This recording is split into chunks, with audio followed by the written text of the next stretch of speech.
Snooker, Loopy, nuts are we, me and him and them and me. We'll show you what we can do with a load of balls and a snooker cue.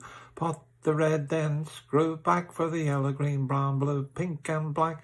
Snooker, Loopy, nuts are we, we're all snooker, Loopy, bum bum bum bum.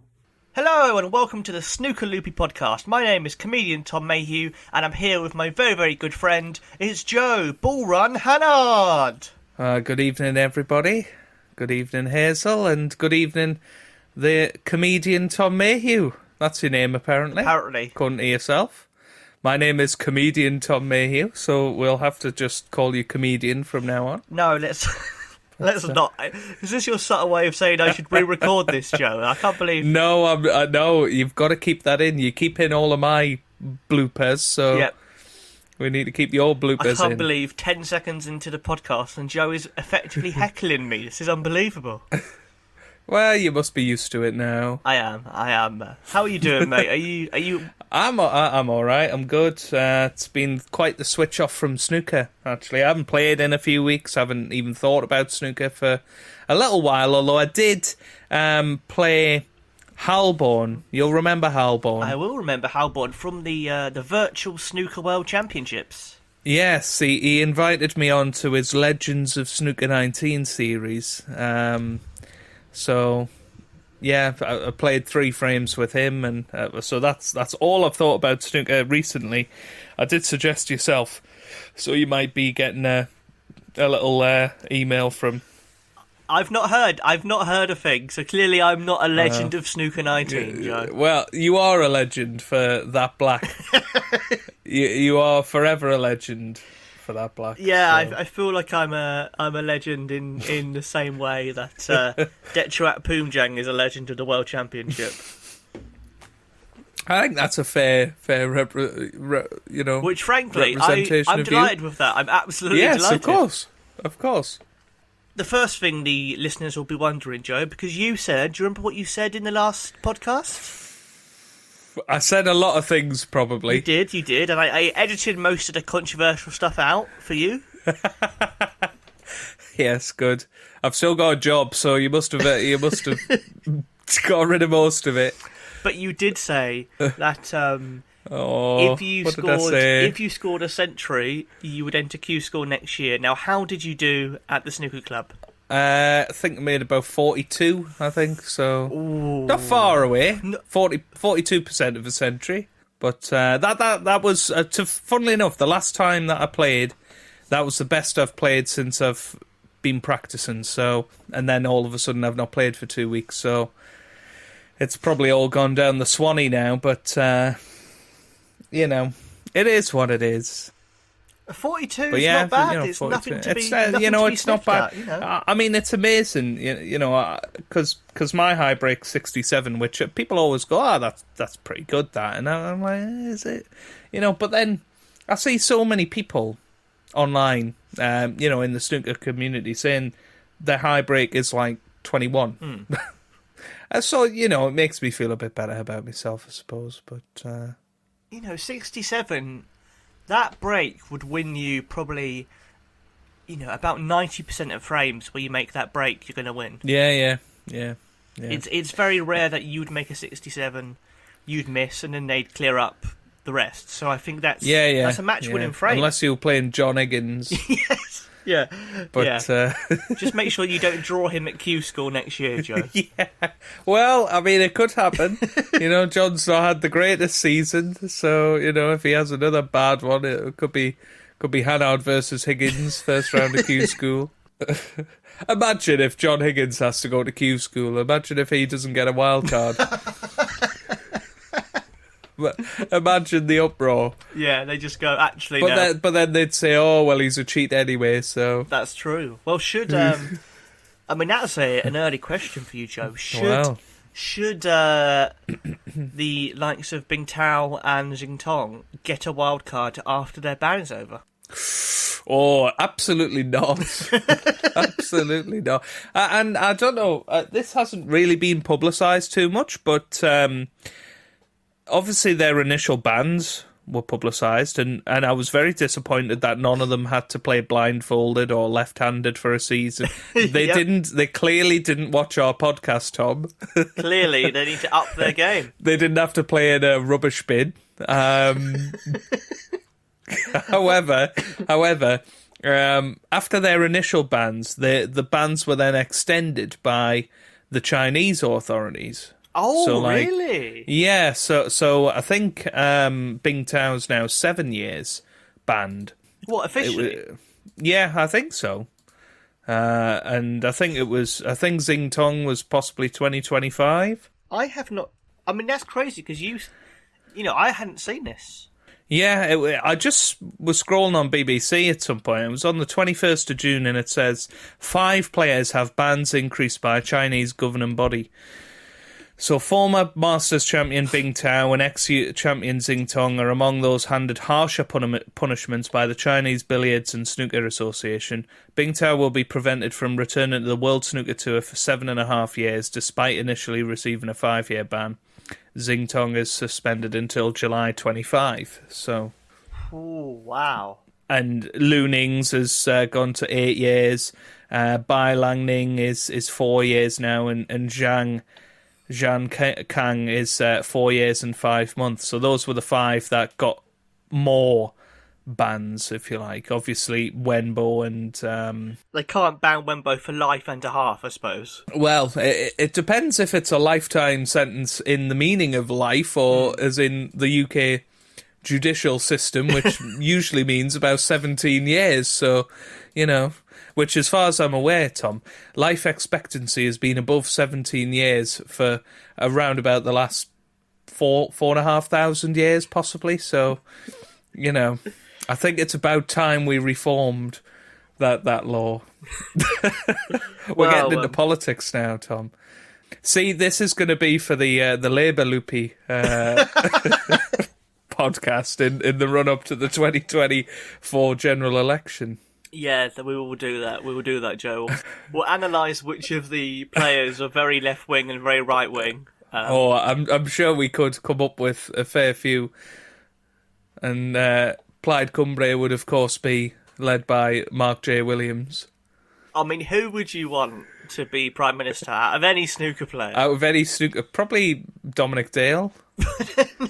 No, you're very much going for the Love Actually Prime Minister there, aren't you?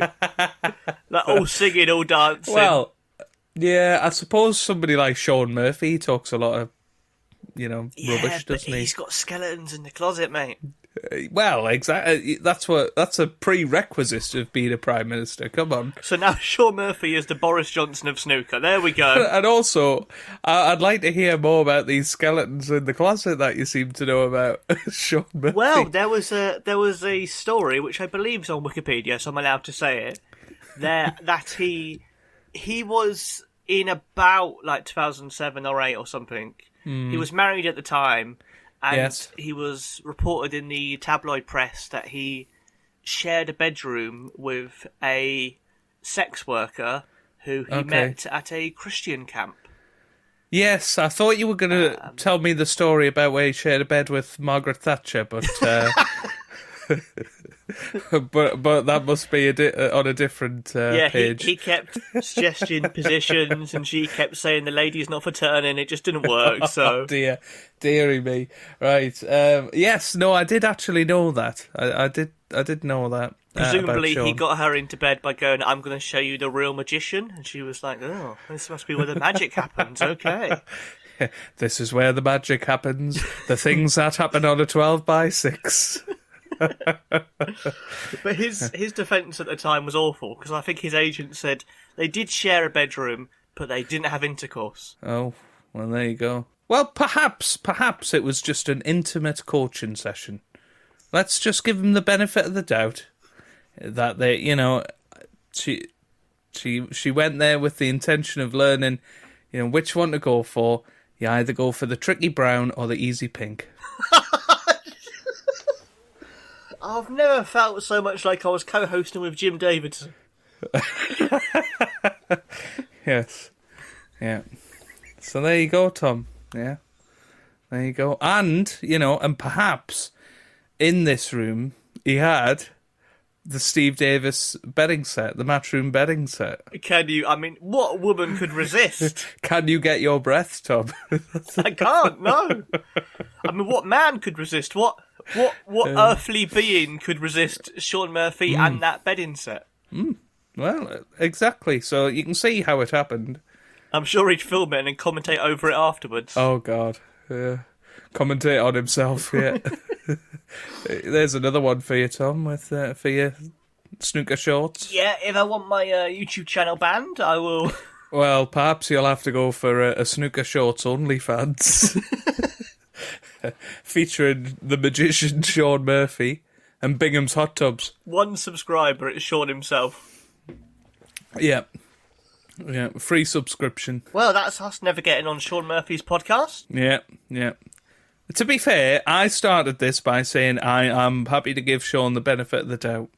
And then you went on to suggest he would go, which of the pink or brown do you want to pop? Yeah. Well, I think you'll find it was either the easy pink or the tricky brown. Oh, Joe. How have we so early in the podcast? It's gone into Snooker Extra before Watershed, Joe. It's pre-Watershed. Yeah. I mean, to be fair, right? We haven't talked about snooker for a long time. There's not much snooker going on. Well, I think the Championship League did start.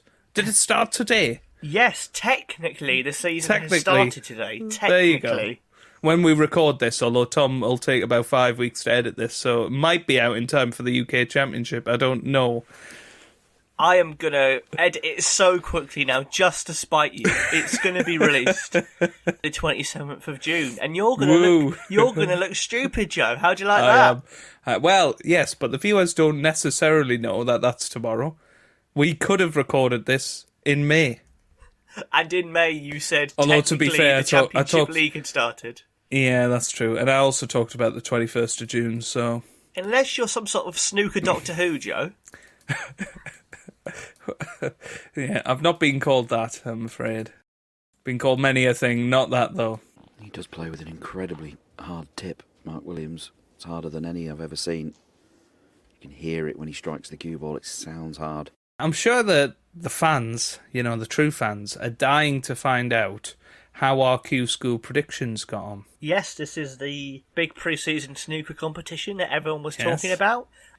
Just to recap the teams that me and Tom picked, we picked it in the ABBA format, meaning that I got first pick, then Tom got 2 picks, and then so on and so on.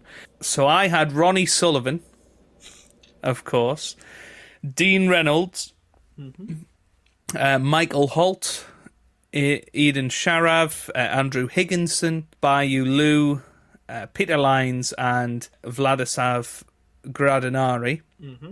And you had the Lincolnshire Sausage.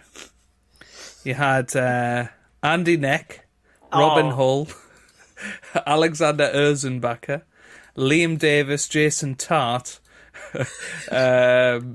Craig Steadman, and Mustafa. I can't remember Mustafa's... Tam Mustafa, that's it. So there you go. So, to be honest, I can see a couple of names that I know made it onto tour, but other than that, I think it's going to come down to how many matches they won. So this is going to be interesting. So, Ronnie Sullivan will go first. Could be a new candidate, a bit like Andy Neck, and Heather Clare, I think, were they the two that had, or was it Jason? I don't know. Simon Bevs. Simon Bevs, that's it. Who have not won a frame. So he lost both matches 4-0. So that's a big fat 0 for me on that one. Stephen Hallworth, friend of the podcast, future friend of the podcast. Yeah, we'll get him on at some point. We need to know where that nickname came from, and if he knows he has it. So Hallworth in event 1 won 1, 2, 3, 4. No, he won 3 matches, lost in the 5th round. So we'll say that's 3 points for Hallworth. Yes. Andy Neck will go next. Oh no, we need to do Hallworth in the second one. I apologise, I nearly diddled you out of some points there. Oof. So he won in the first round, won in the second round, but went out in the third round to Tyler Reese. So he won another 2 matches, meaning Holworth gets you 5. He gets you a blue. Oh, a big blue There for you the go. sausage. Big blue for the sausage, yeah. All right, Andy Neck, well, he went out in... in event 2, he actually had a walkover in the first round, so Andy Neck gets a point by default there. And he won a frame against Dean Young, but couldn't do any more than that. Then in event 1, who was this? Patrick conceded the 4th frame when he was 9 points ahead, with 1 red remaining on the table because of a neck problem. Does it really say that? It does say that. That was Fraser Patrick against Jamie Curtis Barrett. But, hang on. Kuldesh Johal retired at 2-1 down due to a neck injury. Is this Andy Neck's tactic, just to take all the players out? Yeah. But he did lose against Matthew Roberts 4-0, so unfortunately just a singular point for Andy Neck. Right, time for Dean Reynolds of my team. He lost 4-0 against Joshua Thomond in event 1. And he lost, I'm presuming. Where is he? Come out, wherever you are, Dean. Where are you? Come on. I don't actually know where. Is he right at right, he was right at the bottom of the list. He lost to Che Ross 4-0 as well, so nil points for Reynolds. Unlucky Right, Dean. Michael Holt. I've got high hopes for Michael Holt. He won his first match 4-1 against Jeff Cundy, then lost 4-2 in the second match, giving him only 1 point in the first round. What? And then he won 4-0 against Mohammed Oren Ghazaib, and he beat the Dan Layson 4-1. And then he lost 4-3 to Alfie Burden, so only 3 points for Michael Holt. Alfie Burden getting his revenge against you there, Joe. Yes, absolutely. Right, Robin Hull. Come on, Robin. Back to Team Tom. Robin Hull beat Richard Pipe, Dick Pipe, 4-0 in the first round. I mean, that's got to be a Mick take name, surely. Is that double points for beating Dick Pipe or not? You'll get what you're given. Jamie O'Neill beat him 4-3, so that's 1 point from event 1. But event 2, Tom, he won his first round against Rhys Carter, 4-1.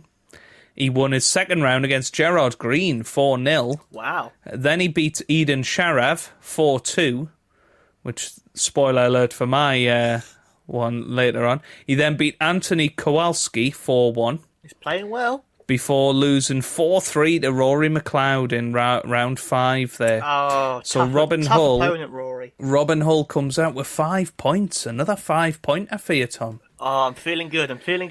Right, time for the Federer of the Bays, Alexander Erzenbacher, who is Erzenbacher on tour. Anyway, he beat Tan Wang Choi 4-0. Then he beat Dan Lyson again. There you go, Dan Lyson. Mm-hmm. Chris Totten, and a 1-3-6 by Erzenbacher in frame 1 was the highest break of the event. He then beat Alfie Burden 4-2, and then beat Barry Pinches 4-3. So that was 1, 2, 3, 4, 5 matches he won. So 5 points in the bag, but I'm going to double it because he got back on tour. Oh, it's looking good for Erzenbacher. So 10 for Erzenbacher. Right, Sharav then. Sharav. Well, lost in... he beat Jason Tart in the first round of the first event. then he lost to the Lincolnshire Sausage. Oh 4-1. My God.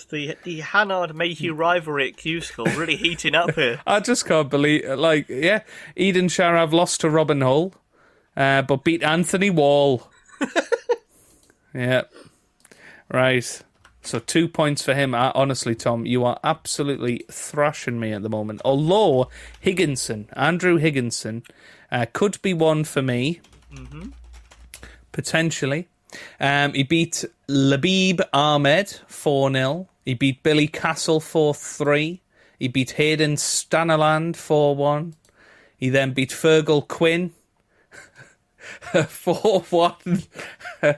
Then he beat Hayden Pinney 4-0. So that was a 5-pointer, but doubled to 10 because he's back on tour. Congratulations to Joe and to Higginson. Thank you.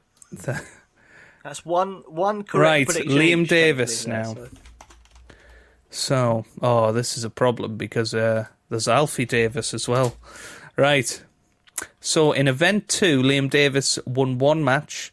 He beat Stuart Watson, then lost 4-0 to Stephen Kershaw. And in Event 1, he beat Paul Burrell 4-0. And then lost 4-2 to Julian Boyko. So, only 2 points for Liam Davis. Right, this is the moment everybody's been waiting for. Mr. Tart. Come on, Jason Tart actually won his first match against Danny Brindle 4-1. Then he lost 4-3 to Aidan Sharav. To be honest, though, Jason Tart could be one for the future. He beat Neil Jones 4-0, strictly professional dancer, Neil Jones 4-0, before losing to Harvey Chandler in the second round. So 2 points for Jason Tart. That's more than I thought he would get, to be fair. Right. He's got as many points as Liam Davis. You, Lou. Here we go. Right.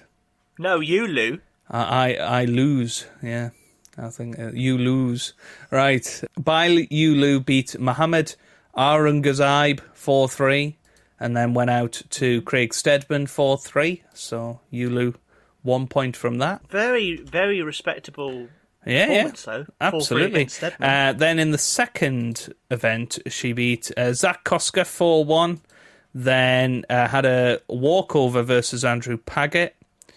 Then played Joshua Tommond, beat him 4-3 before losing 4-3 to Simon Bedford. So that was 4 points overall.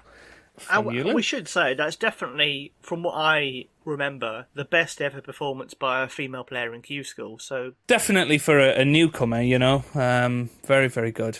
Only 19, I believe, so that's amazing. Peter Lines is next for me, and just won the one match at Event 1, beating Ben Robinson 4-2. Who beat him? That's a surprise. Barry Pinches beat him. Oh, Pinches against Lines in round 2, that's incredible. And then in Event 2... Brutal! he beat Ben Robinson again. Poor Ben Robinson. Goodness me. Oh, this guy again. Yeah. Then he beat Oliver Sykes 4-0. So that's 3 matches he's won. Then Chris Totten 4-0 before losing to Julian Boyko. Wow, Peter Lyons had tough draws. So 4 points for Peter Lyons. Right. It's not an easy school, Joe, not an easy school. It's not. Right, Craig Steadman is your second to last pick. Although he might as well be your last because Tam Mustafa's your last. So anyway. Spoiler alert, Joe. Yeah. So he beat Bayou Lou in his first match. Then Lewis Uller. Then lost to Liam Pullen. So that's 2 points from the first match. I've realised some players got a bye through to round 2. So that sort of muddies the waters a little bit. But I think it's not going to make much difference. He beat Jake Crofts in the second event. Then Hayden Stanaland before losing to Daniel Holoida from Poland. Wow. Yeah, it might be a name to look out for then. So that's 4 points for Craig Steadman. And now Tam Mustafa, your final pick. Did he win any matches? He didn't in the first event. He lost to Gary Britton in the first event, 4-1 in that one. And he lost to Jack Borick, 4-1. And actually, Mustafa was your only pointless player. Oh, I'm happy with that. There we go. And now I've got Vladislav Gradinari. He needs to score 6 or more to defeat you. Somehow, don't think that's happening. Right, he won his first match against Juan Pedro Duran, Spanish player. I've not seen many Spanish snooker players before. Wow. That was definitely a European battle, wasn't it? Moldova versus Spain. Yeah. Euros at Q School. So 4-1, he wins that one. Then he lost to Ben 40, 4-0. That's got a whiff of match fixing about it. 40, 4-0. Hey? How old is Ben 40? I really hope he's actually 40. 26. In 14 years, it's going to be his time to qualify. Yeah, and then in event 2, he beat Simon Bevs 4-0. It's amazing how many of these players have come up. He then beat Ross Bullman 4-1. So he's got 3 so far. And then Halfway. Strictly Come Dancing's Neil Jones beats him 4-3 Oh. in the next round. How dare he? So 3 points. So well done, Tom. To recap, you get 29 points, 5 from Holworth, 5 from Hull, 10 from Erzenbacher, 2 each for Liam Davis and Jason Tart, 4 for Stedman and 1 for Andy Neck. And for me, 10 for Higginson, 3 for Holt, 2 for Sharav, 4 each for Yulu Lines, and 3 for Gradinari. And what was the final score then? 29-26. I mean, I think that was actually really close. And I do feel like, who would have predicted that Holt would only get 3? That could easily... Yeah. That shows how hard Q School is. Yeah, I mean, Peter Lines only got 4. Michael Holt only 3. Aidan Sharav 2. You know? Mm-hmm. I mean, you had Jason Tart get you 2. You know? But, I didn't Aidan Sharav beat Jason Tart. That's half his points. Yeah, absolutely. So, yeah, no, but that's it over for another year, Tom. Until our shootout predictions later in the year. Well done, Joe, though. I think we both did a decent job. That wasn't too bad. We got one of the players each. And I think plenty of our guys did okay. You know, they got to the penultimate round. And we've got Dean Young, Louis Heathcote, Stuart Carrington, Alfie Burden back on tour. As well as Erzenbacher, Higginson, Liam Pullen and Andrew Paggett. I think Liam Pullen is the only newbie on the tour. And then, of course, you've got the Asian Q School as well. I'm not even going to attempt to pronounce some of these names. But we will say we didn't predict the Asian Q School purely because there's less names we'd know, so it would just be less interesting. It'd be us completely guessing in the dark. Yes. It would be, and there's less funny names. Let's be honest. You know, there's no Jason Tarts over there. The best one I can see is Wang Yuken. I mean, yeah, there's less funny names, and there's less names that we can get away with laughing out without it being offensive. Well, yes, there is that as well. Although there is, right, Vorowit Thong Wang. He should be sponsored by Bingham's Hot Tubs, really. Oh, dear. Don't need that site. Oh, hello. Oh, the hot tub. Yeah? Do you want to get in? Absolutely. Thanks for the hot tub, Stu. Where are you taking me now? Where all the magic happens. Where's that? In the bedroom. Oh, my word. Right, Joe, shall we cue the laughter? Let's cue the laughter. Now, this is the section where we pick out an obscure piece of snooker merchandise, and we talk about it for a bit, and we basically kind of sort of review it, sort of analyse it. And this did lead, last episode, Joe, to you making a purchase. Yes. I was wondering if you remembered that, actually, John. Oh, I could never forget that, Joe. Yes, obviously, the last Cue the Laughter was Ultimate Snooker cards, wasn't it? And we found the website, we seen that there was some available, and then we realised after that this company hadn't tweeted since 2021, so it was probably a scam. And about a week had passed, and I heard absolutely nothing, so I was like, yeah, definitely scammed. And then all of a sudden I get a text of all things, from somebody called Jan Vahas. No, it wasn't Jan Vahas. Jan something or other anyway. And he says, oh yes, your delivery hasn't gone through because nobody was in, or something. So I was like, oh, okay. And then I got an email from DPD, and I'm thinking, oh God, here we go. Was it too small to post through the letterbox, Joe? Too big. That's what I meant to say. Was it too big to post through the letterbox, Joe? It might have been. Yeah, basically it was. It was. And I just want to remind... Well, before I do anything else, Tom, I want to remind you of the size of Rhiannon Evans. The small Rhiannon Evans... Well, I think this is technically a medium card. I think. But there's no small cards available, so technically it is the smaller version. Like... Yes. Now this... It's a Stuart Bingham card. That's massive! So yes, it was there waiting there on my doorstep. I was kind of hoping, right, that I'd be in the house when this came, so that I didn't have to explain this as anything more than an impulse buy. I am now putting Rhiannon Evans next to Bingham.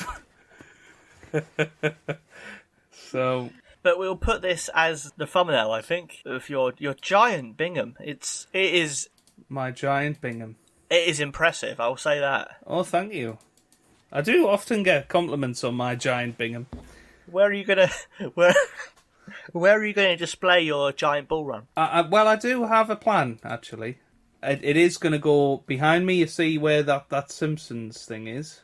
Yeah. I'm going to take that off the wall, and this is going to replace it. So it's going to be next to the two Stuart Bingham balls up there. There's something very funny about the fact it'll be below a framed picture of James Bond. Bingham's the next 007.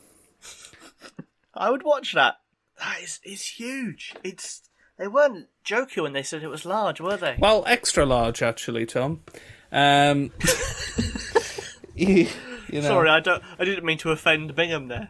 The extra large Bingham. So that came through the post. It was in a big box, and I was thinking, oh my God. It was in a box obviously even bigger than that, so I was pretty terrified that I'd bought a life-size cardboard cutout of Stuart Bingham. It's all right, mate. All it cost you was about 30 quid and your relationship with your girlfriend. It's fine. Yeah. No, too true. Too true. How did she really react to it? She was just like, why on earth have you bought that? And I went, well, to be fair, right, Tom has bought a load of crap for the podcast. I felt a bit bad that I'd not bought anything. So it was my turn to buy crap, basically. And also, I can repurpose it to go next to the Stuart Bingham balls. So, yeah. And she was like, okay. Did she just sigh and shake her head? Well, I think she was more surprised I was talking about Stuart Bingham's balls, to be honest. Yeah, but, when I told her about Bingham's hot tubs, she was... I don't think she quite understood. Because I told her when we went to the Crucible to look out for his sponsorship of Bingham's hot tubs. Oh, and he's not... I don't think he's sponsored by them for the Crucible, was he? No, disgrace. Which makes it seem like you've gone mad and imagined it, which I do like. You're like, no, he definitely was sponsored by hot tubs. And she's like, of course he was, Joe. Yeah, of course he was. Yeah. But there you go, Tom. And I think I've got away with not buying something for a little while until the big purchase of the Stephen Hendry action figure. Coming soon. Well, I mean, you say you've got away with not buying anything, Joe, but have I got something today that you might want to buy? Oh, God. Here we go. To be fair, right, hang on a second here, Tom. I've just, this minute, searched up Stephen Hendry action figure, right? And on this website, Fairway Hobbies, $299. That's about half the price it was before. Oh, you almost can't say no, Joe. I know. It would almost be silly of you not to buy it right now. It would, rather. Apparently he weighs 8 pounds. And his dimensions are 20 by 12 by 6 inches. That's good to know. It's life size, just in case anybody was interested in the dimensions of Stephen Hendry. I still want them to do a Stuart Bingham figure, to be honest. Well, we haven't searched for one, to be fair. Go on, Tom. Here we go.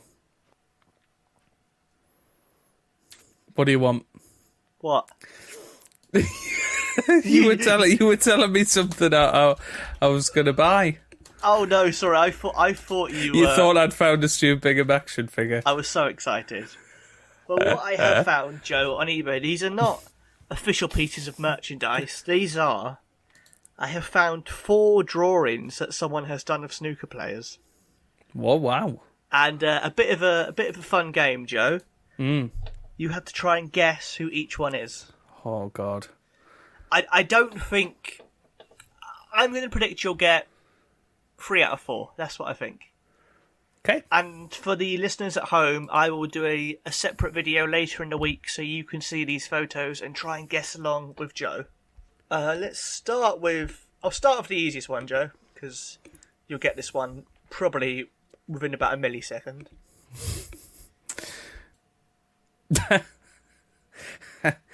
Yes. There's Vicky.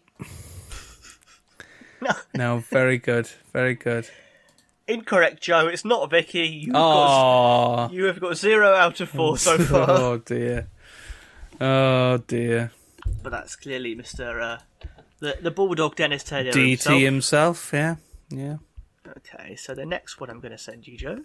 And I think they're about £2 each on eBay if anyone wants to buy any of these. Who do you think that is? Trump? Yes, yeah, very much very much a... I mean, what year would you say that is? Probably 2010 Trump? I'd probably go something like maybe 2011, maybe. Yeah. Longer hair. Looks more like Rod Stewart, to be honest with you. We could always request that they draw a different player for us if we like, so...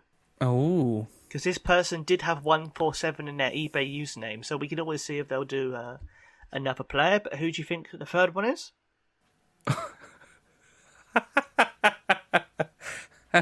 That's the Thunder from Down Under. G'day, mate. Neil Robertson. It is, yeah. I don't know what...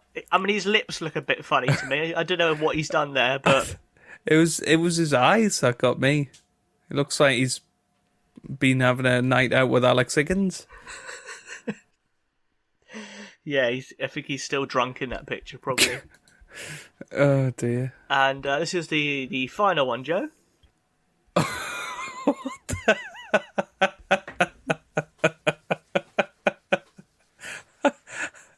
I really hope that this is who I think it is, but I'm not sure it is. I hope it's Sean Murphy. Oh, but this is good. It looks a little bit like Liang Wenbo, to be fair.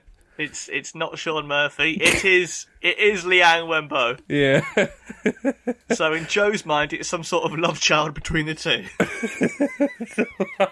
Like, it does look like Liang Wenbo, like 100%. That was going to be my guess, but with how like off the other ones were, I thought it was like an extra off for Sean Murphy. Oh dear. I can see the Sean Murphy resemblance, like, but no, it's that's supposed to be Liang Wenbo. Speaking about skeletons in the closet, eh? Oh dearie. I mean, I wonder how many years it'll be until someone buys the Wenbo one. Well, lifetime ban. But there we go. I thought it could be fun for us, Joe, to pick a... Maybe we should both, me and you, pick a player and ask if he'll draw them. So one of us should ask for Bingham, but who should be the more obscure player we ask for? We should see if they'll draw someone like a Jason Tartt or a Stephen Hallworth. I think that'd be really funny. I'm not sure there's any pictures of Jason Tartt. That's the issue. And if anyone at home wants to ask this eBay person to draw them a snooker player, we can make a... collect the set. Maybe Rob Walker. Oh, that's a great shout. Because I think we could then put that on Twitter and Rob Walker would love that. Alright, so I will ask for Rob Walker, and if you ask for Stuart Bingham. But then if they do it, we have to buy it. How much are they? They're cheap. They're not too bad. I think they're about £2 or something. I can't buy more Stuart Bingham merch. I can't. Well, do you want to buy Liang Wenbo for £1.90? Oh God, you'd be getting robbed with that, wouldn't you? Yeah, well, I mean, I like the Dennis Taylor. It's very caricature-esque sort of thing. Yeah. They're £1.90 or £1.30 postage. They describe it as my own comedy, funny interpretation drawing caricature of Liang Wenbo. Well, there you go. I mean, how on earth he's got the audacity to sell that rather than just burn it? Do you know what I mean? Perhaps we should buy it and hold it in safekeeping for years and years. What are we looking for, Stuart? An inch is absolutely perfect. So you measuring it up, go like that. We've got an inch. Yeah. That's not an inch, it's a bit bigger than that, but okay, yeah. And a nice little trim there. That's it. And to do all of your bush, how long are we looking at? It can take sort of 2 days. 2 days? So I'm literally non-stop. So, I mean, the last feature we do, Joe, unless, do you want to do any more of the DT impressions today? I don't have any, Tom. Do you not want to do a Dennis Taylor review of the drawing of Dennis Taylor? Well, can you get your breath? He's perfectly executed that portrait of the great Dennis Taylor. Don't know if you've heard of him. He was a classic player back in the 1970s and 80s, of course, winning that 1985 World Snooker Championship. He's got that little cheeky smile that he was so well known for. God rest his soul. You've killed him off! You've killed off Dennis Taylor! To be fair, Joe, when he does die, you're going to make a killing on the tribute circuit. Oh, God. Yeah, I can go on cameo.com. There you go. We should dress you up as him and you can do tours. Neither of us own upside-down glasses. Which, I don't know how we've both not done that. Clearly, we should do that. If we ever do a tour, Joe will come out dressed as Dennis Taylor and I will wear a John Burgo waistcoat. In our theatre tour. Yeah, at the Crucible. At the Crucible, yeah. Jamie did comment on our YouTube video that Dennis Taylor's nickname should be the Ulster Sausage. Yeah, I can't argue with that. What do you think of being called a sausage, Dennis? Well, I actually stopped eating meat about 30 years ago, so I find it quite offensive, actually. That's fair enough. And Dennis, what do you think of Rob Walker's big charity bike ride thing that he's doing? Well, it's funny you should ask, Tom, because I did a very similar run up and down the country, all the snooker clubs, doing the old exhibitions, doing some trick shots, cue the laughter. Yeah. So, been there, done that. Are you saying that Rob has stolen your thing? I wouldn't suggest anything like that, Tom. And finally, Dennis, what do you think of Stuart Bingham's balls? Well, I think he was very kind to just hand out his balls on that day. You know, it was meant to be 20 quid a ball, but Stuart was handing them out willy-nilly. Oh, that is a Dennis phrase, willy-nilly right there. Yeah. And I christened him Satnav Bingham. And that's when he gave you the DDK. Dreaded double kiss. Yeah. And he tried to get you into his hot tub. Well, yeah, I think that's for Snooker Extra with Hazel at 11:30 on BBC Two. Yeah. And on that note, Joe, should we cue the music?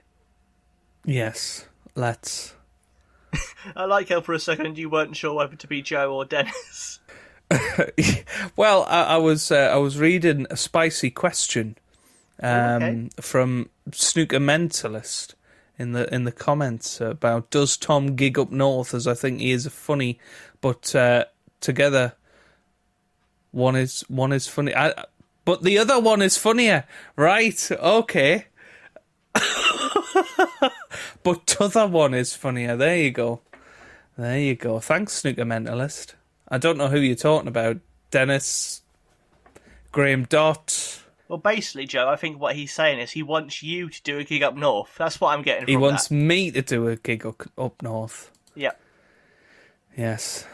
Oh my God, Joe. What? Please, can you do something for me? It depends what it is, because to be honest, the amount of things you've asked me to do... Could you do a gig at the Manchester Comedy Store for 5 minutes in character as Dennis Taylor? No. How much money do I have to pay you to get you to do a gig in character as Dennis Taylor? You know what? I honestly don't think I would do that for any amount of money. How many of Stuart Bingham's balls do I need to get you? Yeah, well, I'd need a full snooker set. Cue ball as well. Oh, that's the rare one. That's the one he doesn't like to give out. And I would need a purple and orange so that I can play Snooker Plus whenever I want. I don't want to touch Stuart Bingham's purple balls, mate, to be honest. But you're fine with his orange balls. Well, they're perfectly healthy, Yeah. you know. There They just you had go. a bit of fake tan put on them. Joe's a funny lad. I won't argue with that. That's what that sounded like a Dennis response, Tom. Well, you just make me think of him, mate. Yeah, there you go. Oh, a live podcast. Look at this. He's offering out my service. He never once consulted me about this. Well, we will do, Joe, one day, just for that one person. I can see us, right? I can see us in a theatre with John and Dennis and Steve sat on the stage doing our podcast. I can see it. I can see it now, interviewing them. Yep. Yeah. And then probably getting very offended by your impression. I didn't sign up for this. Hold on.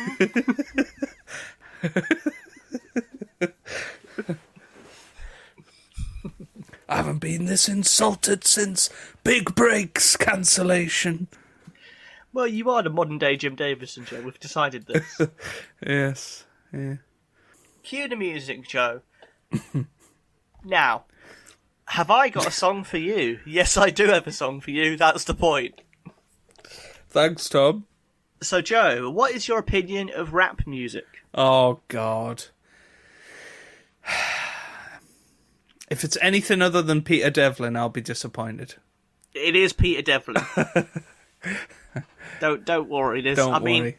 I don't think that 50 Cent has yet recorded a song about snooker. Though I would be fascinated to hear him do one. Well, I thought Chaz and Dave were a rap group. Well, the Romford rap is, I guess, a rap, isn't it? I suppose, yeah. In the very loosest term. Well, it's got a rap in the name. What is a rap if not that? Well, this is a rap, Joe. What I've got for you is a song called The Journey by Peter Devlin. And I've not heard this, but he released it in April, just as the World Championship started. And he says it takes you through the real life of a snooker player, the highs, the lows, the reality of the practice room, and the way the game can make you feel. So it's very much inspired by his experiences as a player, which, I mean, it sounds interesting, and I do think he is a talented rapper. Of presence? Yes, he's very good. He's the Santa Claus of snooker in many ways.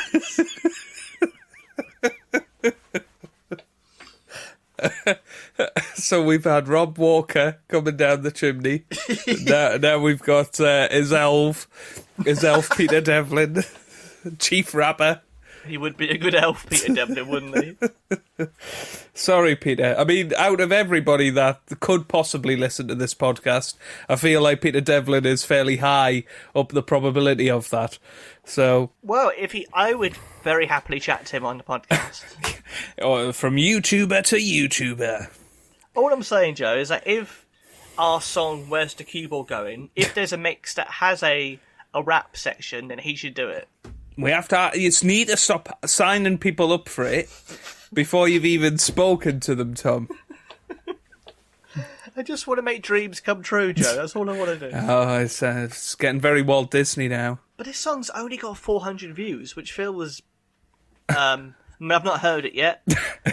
So I was going to say it feels... Well, Reggae Fan 92 says nice one, so if Reggae Fan 92 thinks so, I think we will too.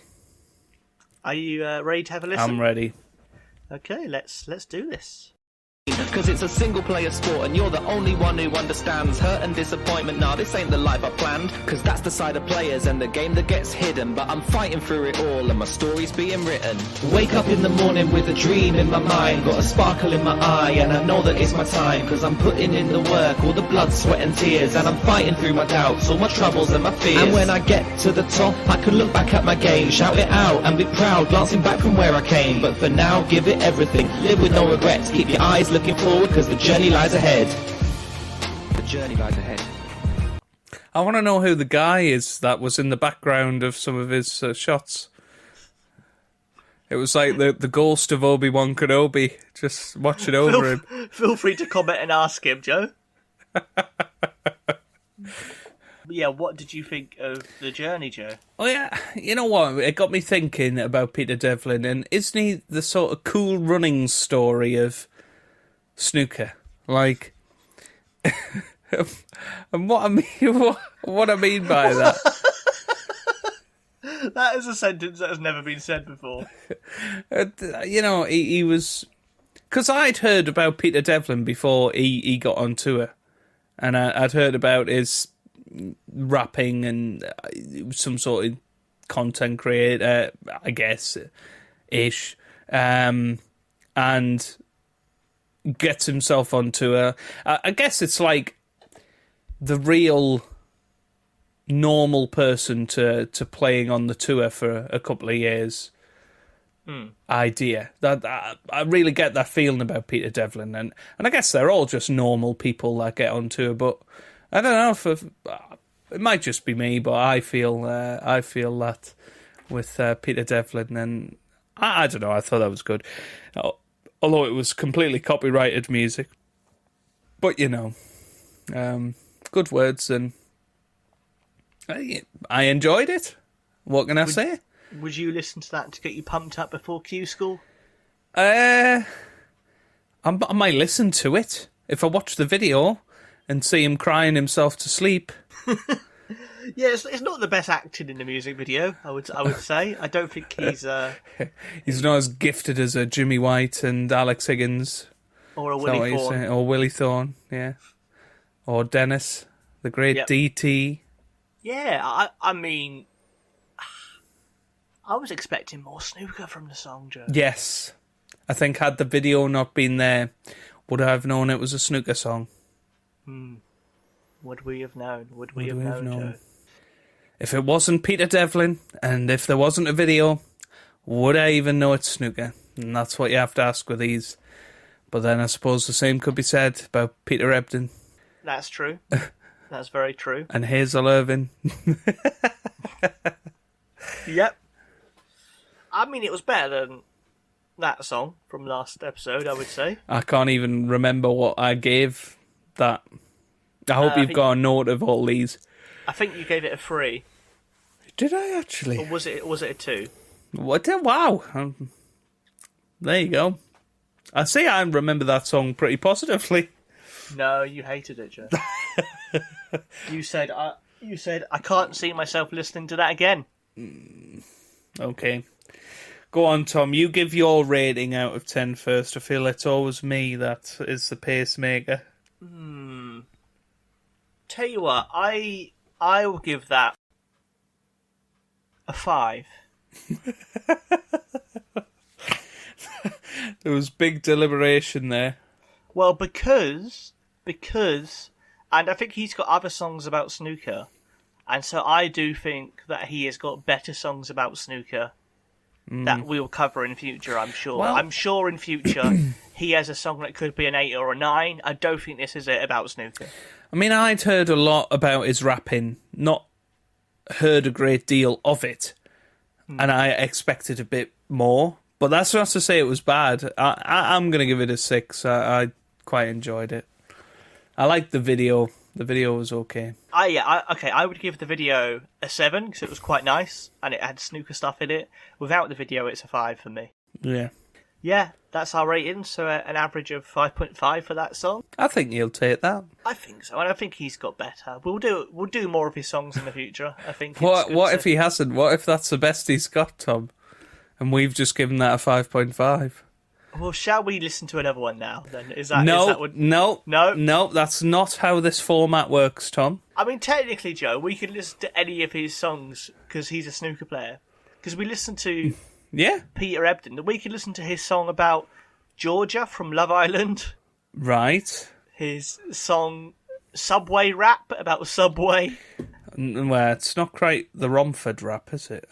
Can't win a bet. That's probably not the best thing for him to be rapping about, but...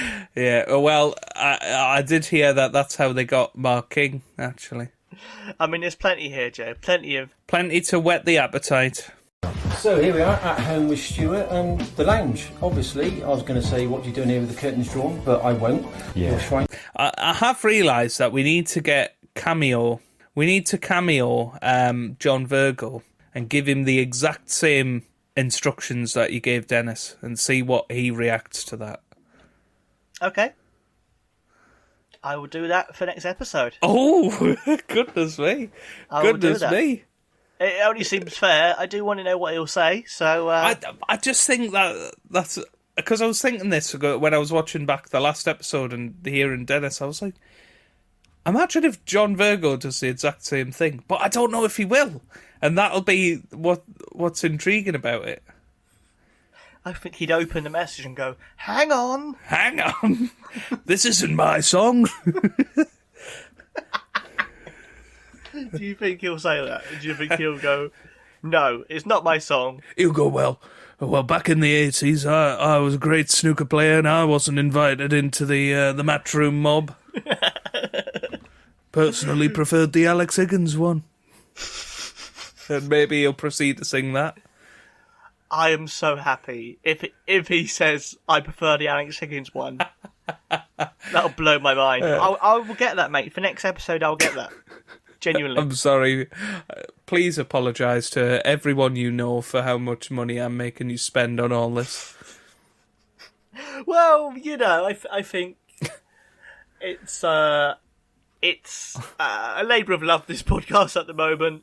Well, I mean, what you haven't announced to the viewers, Tom, is that your Edinburgh Fringe show this year is Snooker Loopy, so... It's not. No, do not come to my Edinburgh Fringe show expecting me to sing that song for an hour. That would be... Oh, no, Tom. It's the Snooker Loopy podcast. Oh, really? Have you booked your Edinburgh accommodation, Joe? Oh, I was going to commute. Oh, should we do a live podcast in Edinburgh? Because I'll be there anyway, mate. Well, I would. But you've just said you want to do the podcast. Well, 25 live podcasts you've just said you want to do in a row. To be fair, I would 100% do it. But I'm fairly sure they would be the emptiest rooms that you could ever find. Let me know, Joe. Let me know what dates you can do in August. And we will do a live podcast. What have I got myself in for? You've done that, Joe. Well, I'll see. I'll try and organise that, mate. I'll see if I can get us a venue and a time. Please don't. I don't want you to be completely banned from Edinburgh Fringe, you know. Why? You would be banned, Joe. It'd be your debut. Why would I be banned? Because it was your idea. You requested it. You said, "Let's do the Snooker Loopy podcast in Edinburgh." No, I said that's what you're doing. I never said. I never enlisted my podcasting abilities to this. Well, Tom, I mean, could I have queued you up any more to go and promote your show on the podcast. You know. Yes, my show is in August. It is not the Snooker Loopy podcast live. It is stand-up comedy. I don't think I'm going to mention snooker in the show. Oh. I am also doing, Joe, a preview at the Greater Manchester Fringe. Ooh. That's near you, isn't it? Well, I do apparently live in Greater Manchester, so depending on where in Greater Manchester, it's closer to me than you currently are, probably. I mean, it definitely is, yeah. Right, I will let you close out the podcast, Tom. That's very kind of you, Joe. Thank you all very much for listening, as always. Thank you to Joe for joining me. It's a pleasure, Tom, and can I just say to the viewers, I am looking forward to the edited version of this, because I have no idea what Tom's going to do with it. So let's see. We've been recording for 1 hour 27. I think this will be about 20 minutes of podcast. Yes, because we can't give away all of our exclusive plans, Tom. No, we can't. Because somebody else might steal them. But yes, people are welcome to come see me in Manchester or Edinburgh or Nottingham or anywhere else. When are you in Manchester? When am I? I think it's the 22nd of July. Ooh. Joe will be on his school holidays then. The 22nd of July, I'm in Manchester, and then in Edinburgh for all of August. And I don't think we will actually do a live snooker podcast because we don't have the audience. And literally, Edinburgh is a hard enough month for performers without me and Joe chatting to just my girlfriend in a room in Edinburgh. To be honest, that's more of an audience than I was expecting for that, so... Well, if your girlfriend comes as well, Joe, then if she takes you back after the Bingham incident...